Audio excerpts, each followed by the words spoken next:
마가복음 강의 77번째 시간 사랑과 열정의 증인들이라는 제목의 말씀을 가지고 함께 은혜 받기를 원합니다. 안타깝게도 예수님께서는 우리의 죄로 인하여 십자가를 지시고 죽으셨습니다.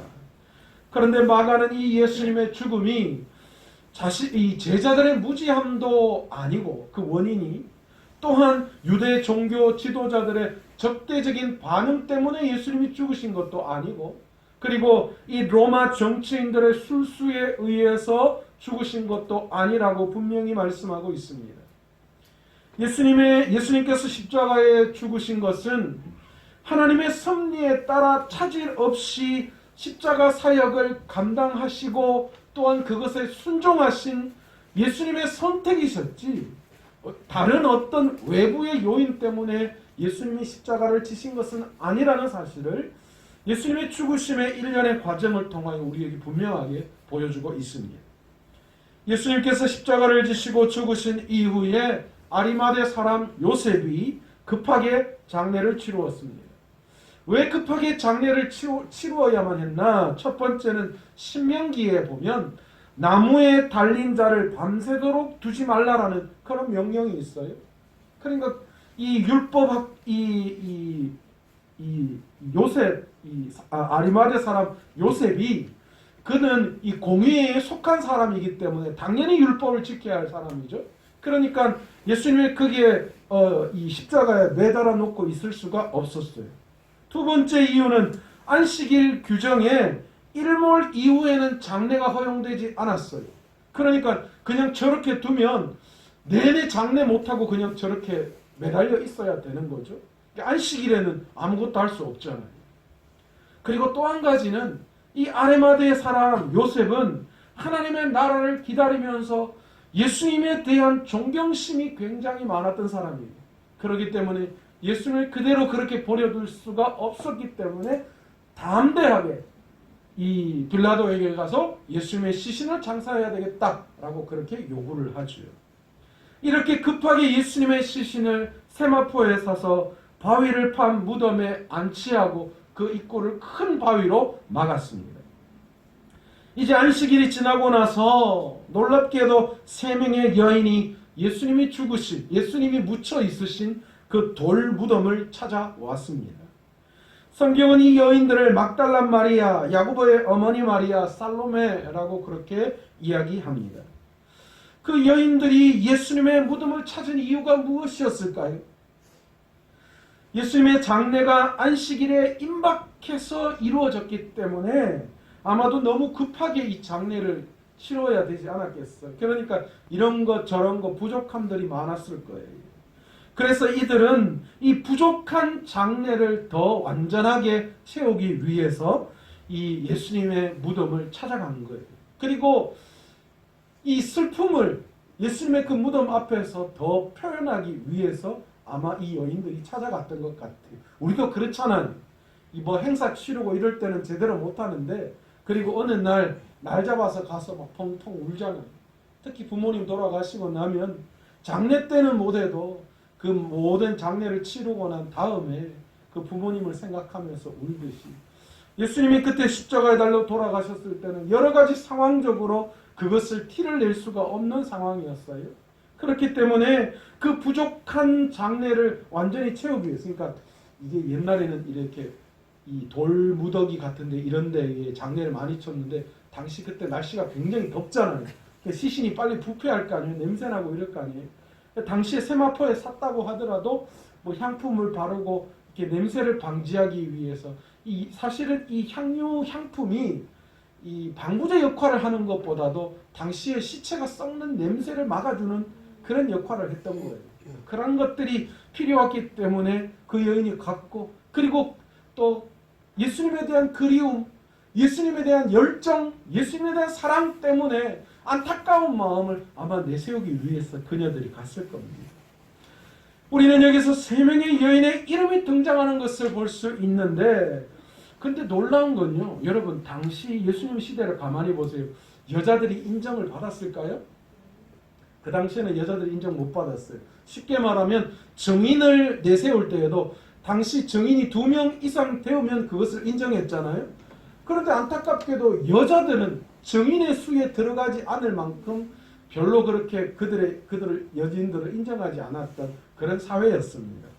그런데 놀라운 것은요, 마가는 이 예수님의 죽으심 그리고 이후에 우리가 바라보아야 할 예수님의 부활의 첫 장면을 목격했던 사람들을 여인, 예수님의 무덤을 찾아온 이 여인으로 소개하고 있다는 거예요. 이유가 뭘까요? 성경에는 우연이 없잖아요. 그러니까 분명히 어떤 이유가 있으셨기 때문에 그러셨을 거예요. 근데 남자를 세우면 훨씬 더 좋았을 뻔했는데 마가는 여자를 세운다 기록하고 있다는 거죠. 그리고 그 여인을 통하여 예수님의 부활의 첫 증인으로 삼으셨다라는 겁니다. 그렇다면 이 무덤에 찾아온 세 명의 여인이 누구였기에 마가는 그 여인들을 소개하고 있을까요? 첫 번째 등장하는 막달라 마리아라는 이름이 등장합니다. 이 성경에 마리아가 너무 많아요. 그죠? 너무 이게 흔한 이름이었던 것 같아요. 그 당시에 뭐 마리아라고 하면 너무너무 흔한 이름이었습니다. 뭐 우리나라 국어책에 보면 철수와 영희, 우리 안에도 영이지만 이 영이라는 이름이 대표적이듯이 아마 그 당시에 마리아라는 이름은 굉장히 흔한 이름이었던 것 같습니다. 이 막달라 마리아는 누구인가? 근데 별로 걱정할 필요가 없어요. 누구인지 분명히 알 수 있어요. 이 막달라 마리아는 누가복음 8장에 등장하는 7 귀신 들린 여인이었습니다. 그랬던 여인이 예수님을 만나고 난 다음에 그 모든 것들이 치유됐죠. 그래서 이 막달라 마리아가 뭐가 됐습니까? 예수님의 열렬한 추종자가 되었습니다. 그러니까 예수님이 가시는 곳은 어디든지 따라갔고 예수님의 어떤 부분들에 있어서 열렬히 환영했던 여인 중에 한 사람이었다라는 겁니다. 두 번째 등장하는 여인이 오늘 본문에 보면 야고보의 어머니라고 이렇게 등장한다라는 거예요. 근데 여기서부터 우리는 시험에 들기 시작합니다. 도대체 야고보의 어머니가 누구인가? 왜냐하면 성경에는 야고보라는 이름이 여러 등장하기 때문이죠. 그 중에 대표적으로 성경에 등장하는 야고보가 3명, 성경 대표적으로 3명을 들 수 있어요. 첫 번째 누구냐? 세베대의 아들 야고보. 그런데 이거는 뭐 그렇게 어렵지 않아요. 세베대의 아들 야고보와 요한, 이 누굽니까? 예수님의 수제자를 이야기할 때 베드로, 그 다음에 야고보, 요한 이렇게 3명이 들어가요. 근데 이 3명이 수제자인데 이 3명의 수제자 중에 야고보와 요한이 바로 세베대의 아들들입니다. 그러니까 예수님의 제자이기도 하면서 또 그리고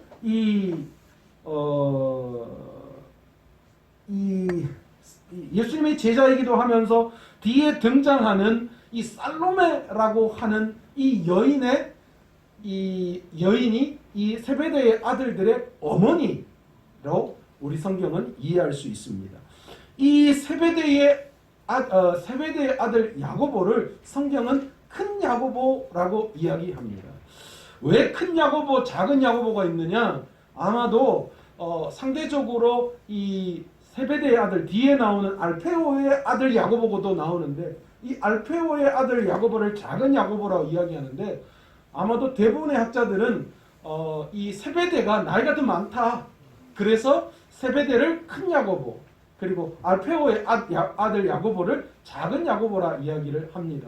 뭐 혹자들은 이 알페오의 아들 야고보가 덩치가 되게 작기 때문에 그래서 작은 야고보다 이야기하는데 그건 설득력이 좀 떨어져요. 아마도 이 나이가 어렸기 때문에 작은 야고보라고 이렇게 성경 구분하기 위해서 큰 야고보, 작은 야고보, 세베대의 아들 야고보, 알페오의 아들 야고보 이렇게 이야기를 했다라는 거죠. 자, 두 번째로 등장하는 것이 아까 말씀드린 알페오의 아들 야고보입니다. 이 사람을 작은 야고보라고 이야기를 하는데 문제는 여기까지는 괜찮아요. 세 번째 야고보가 또 등장합니다. 누굽니까? 예수님의 동생 야고보예요. 예수님이 태어나시고 마리아에게서 세 명의 이 남자 형제가 더 태어납니다. 4명의 남자 형제가 더 태어납니다. 그 사람이 야고보와 요셉과 유다와 시몬입니다.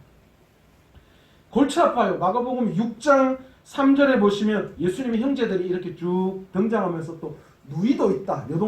예수님 여동생도 있다. 이렇게 등장을 합니다. 여기서 등장하는 야고보는 처음에는 예수님의 동생이었지만 예수님을 믿지 않았어요. 그런데 예수님이 부활하시고 난 다음에 이 예수님을 믿게 되었고, 그래서 나중에 어떻게 합니까?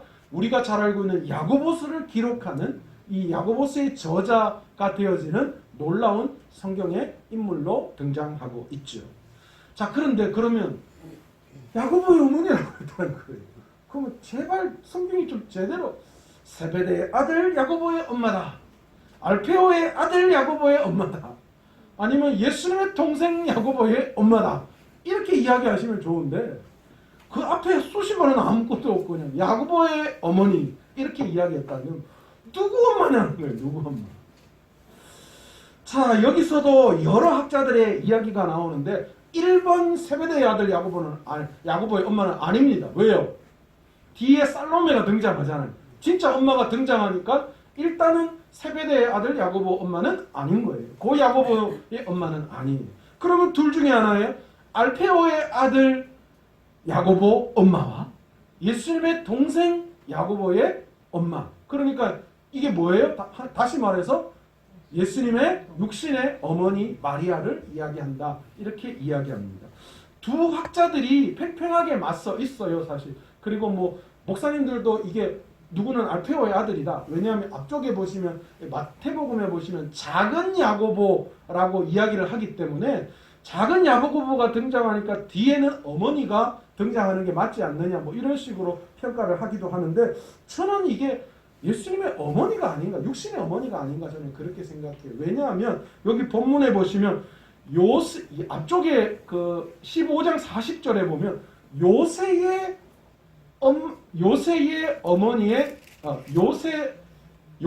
어머니 이렇게 표현하고 있거든요. 그런데 이 요새라는 말이 무슨 뜻이냐 하면 요셉의 이 헬라식 발음이에요. 그러니까 요셉을 이야기할 때 우리가 헬라식으로 표현하면 요새라고 그렇게 표현하는데, 여러분 요셉이 누굽니까?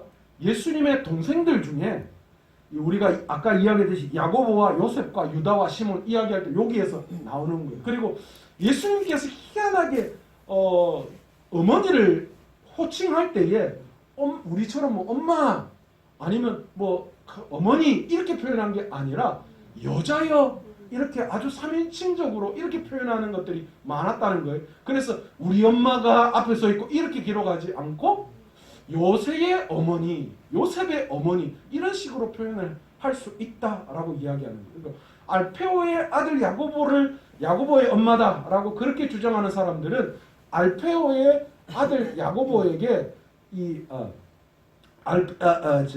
야고보에게 동생이 있었는데 그 동생의 이름이 요셉이다. 그렇게 이야기를 하는 또 학자들이 그렇게 봐요. 그래서 사실은 이게 누구의 엄마인지 사실 정확하게 알 수가 없어요. 어쨌든 두 사람의 엄마 중에 한 사람입니다. 그리고 그 다음에 등장하는 사람이 누구입니까?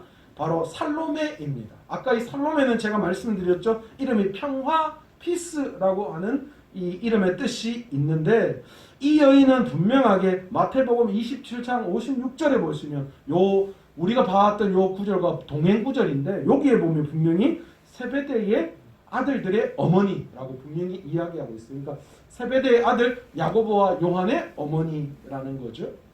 그런데 놀라운 거는요, 이 세베대의 아들들의 야고보와 요한은 예수님하고 무슨 관계예요?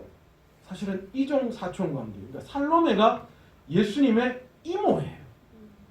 여러분 마태복음 20장 20절에서 21절에 보면 어떤 사건이 나오냐면, 이 예수님이 길을 가시고 있는데 이 세베대의 아들의 어머니가 나타나셔서 뭐라고 예수님께 요구하느냐 하면, 이 예수께 이르시되 무엇을 원하느냐 하니까 예수님께서 주의 나라에 임하실 때 하나는 우리 아들 중에 야고보와 요한 중에 하나는 주의 우편에 하나는 주의 좌편에 앉게 해달라, 그렇게 요구하는 장면이 나옵니다. 이것을 볼 때에 우리는 이분이 예수님하고 굉장히 가까운 사이였다라는 것을 우리는 알 수 있다라는 것이죠.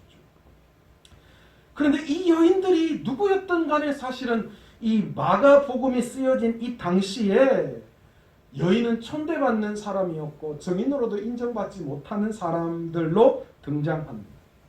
그런데 이 여인들을 예수님의 부활의 첫 목격자로 마가가 등장시키고 있다라는 거죠. 여러분, 세상을 살다 보면 본인의 의도와는 상관없이 예기치 못한 그런 역사의 중요한 역할을 감당하게 될 때가 간혹 있습니다.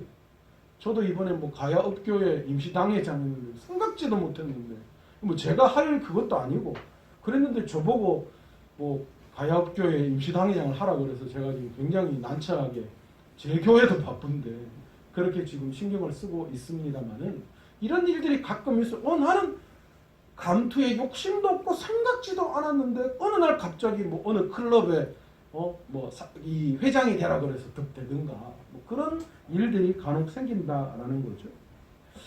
여러분, 본문에 나오는 세 명의 여인들이 이렇게 부활의 첫 증인이 될 수 있었던 이유가 어디에 있을까요? 우리가 일상을 살면서 의도치 않은 일들이 우연에 일어날 수 있다라고 이야기하지만, 성경이 이렇게 기록될 때 성경은 우연히 기록된 것이 하나도 없습니다. 모든 것이 다 하나님의 계획에 의해서 기록되어졌고 이루어진 거죠.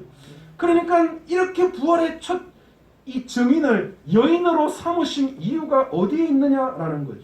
그것을 우리는 어떻게 알 수 있느냐? 바로 이 예수님을 향한 이 여인들의 열정적인 순수한 사랑과 예수님을 향한 그 열정, 거기에서 우리는 찾을 수 있다라는 겁니다.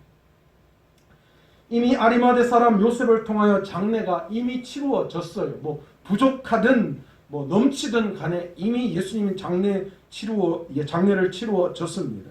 그런데 이 여인들은 안식일이 지나고 난 다음에 가장 먼저 이 무덤으로 달려갔습니다. 그러니까 무덤으로 달려갈 수 있는 가장 이 첫 사람이 되었던 것이죠. 왜 이 여인들이 무덤에 달려갈 수 있는 때에 가장 먼저 달려갔는가?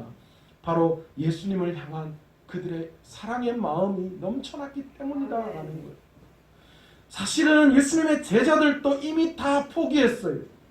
이미 예수님이 죽으셨으니까 자기들이 생각했던 예수님이 다 무너지고 없었어요. 이제 소용이 없다라는 생각밖에 없었을 거예요. 그런데 이 여인들은 달랐습니다. 이 여인들의 마음은 한 걸음같이 예수님이 돌아가셨지만 그곳에 찾아가기를 원했습니다. 왜 그렇습니까? 예수님을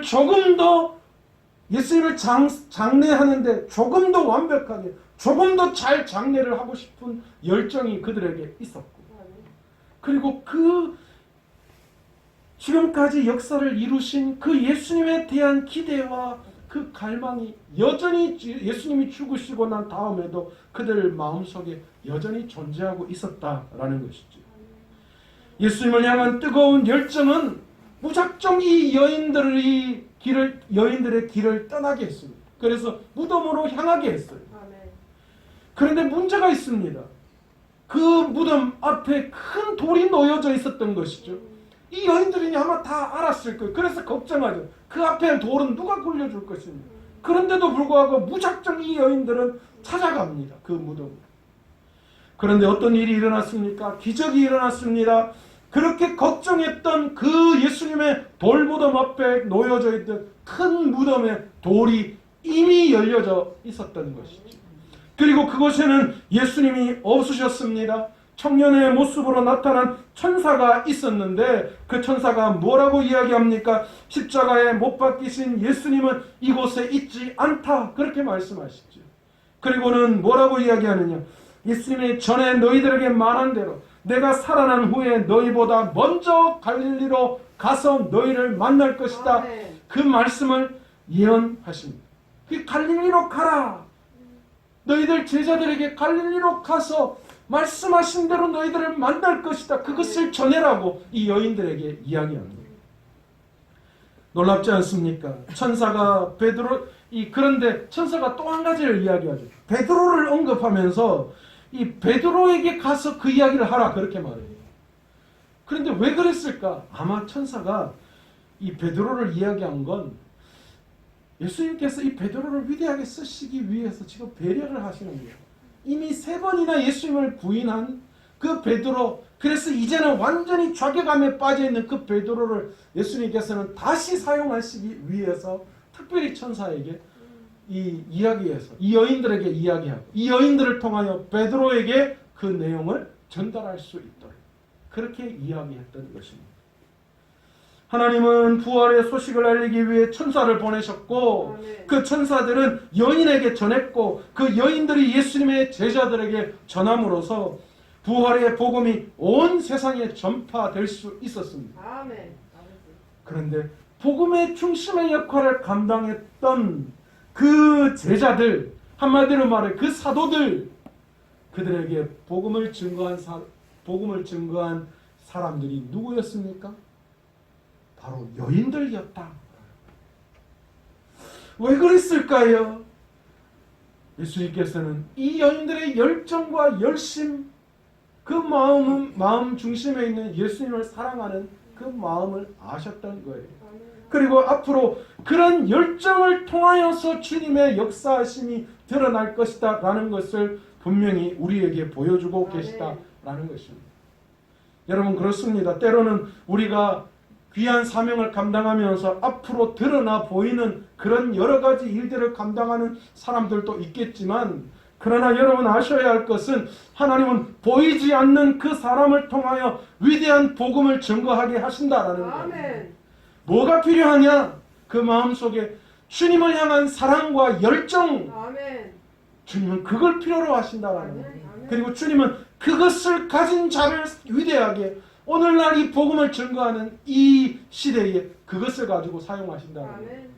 교회가 모양이 크고 재정이 많고 일꾼이 많고 여러분 그것으로 하나님은 평가하시지 않습니다. 이 땅에서나 나무 그릇은 뭐 싸구려고 금 그릇은 비싸고 그렇죠. 여러분 이 땅에서도 인정받는 거 있잖아요. 누가 어떤 그릇을 만들었냐. 여러분 그게 중요하잖아요. 아무리 나무 그릇도 명장이 뭐 문화재 뭐 누가 이 그릇 하나를 딱 만들면 이 그릇은 나무 그릇이든 흙으로 만든 질그릇이든 그 값어치가 뭐 상상할 수 없을 만큼 올라갑니다. 물론 금 그릇이 좋죠.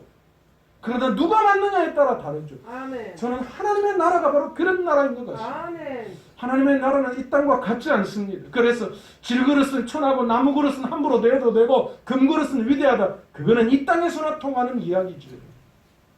하나님의 나라는 누가 만들었냐, 아멘. 누가 손을 대느냐, 아멘. 그것에 값어치가 정해져 있습니다. 아멘. 하나님은 어떤 그릇을 어떤 그릇에 손을 대시고 하나님은 어떻게 그릇을 만드시느냐. 열정이 있고 사랑이 넘치는 그런 사람들의 그릇, 아멘. 그 그릇을 위대하게 하나님은 들어 사용하시는 분이시다. 아멘.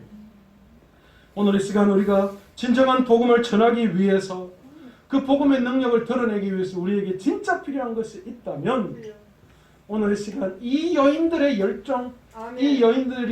이 여인들이 주님을 사랑했던 그 사랑의 마음이 아닌가 저는 아멘. 그렇게 아멘. 생각합니다.